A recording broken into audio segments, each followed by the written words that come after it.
back in our history, we can think of some mighty volcanic eruptions that bursted out with great force and caused huge amount of destruction. But now, some of them are silent and won't burst ever. Well, today I will tell you about the 800 years old faithful that have been quiet now. Stay tuned to Gateway to Knowledge to know more about this amazing naturally occurring geyser.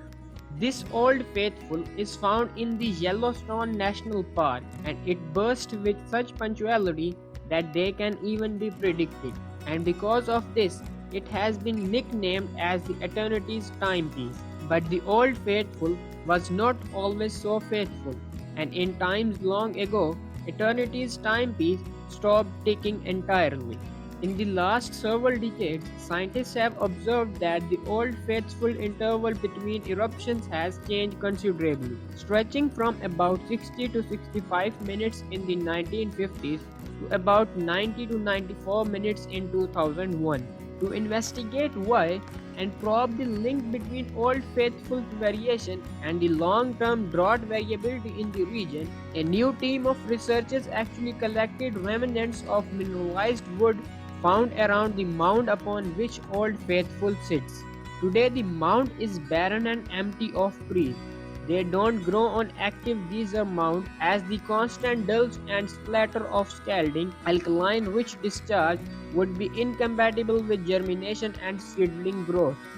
But nonetheless, a pioneering study decades ago did analyze an ancient wood sample recovered from Old Faithful, suggesting that once upon a time at least, the geysers eruption did relent for a while and trees grew in its location.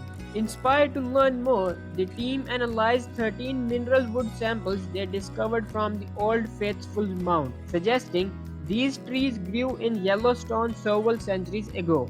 To figure out why and how these trees were all able to live in these relatively brief, decades-long time window during which Old Faithful seemingly stopped erupting, the researchers looked for historical data that could explain drought conditions at the time, where reduced precipitation and the lower groundwater supply would turn off the tap for the iconic geyser.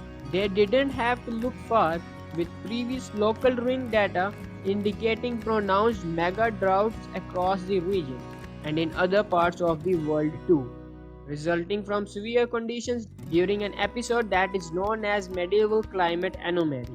The links the team found don't just fill in the gaps on Old Faithful's historical timekeeping. They may also point to the geysers eruption variation in the future, as the world gets increasingly hotter and drier in the face of climate change. So the periods of decreased precipitation have been shown in modern observational records to result in less frequent eruptions of the Old Faithful geyser, while the new carbon dating of the mineralized wood suggests that severe long-duration drought events can lead to Old Faithful geyser eruptions to be ceased.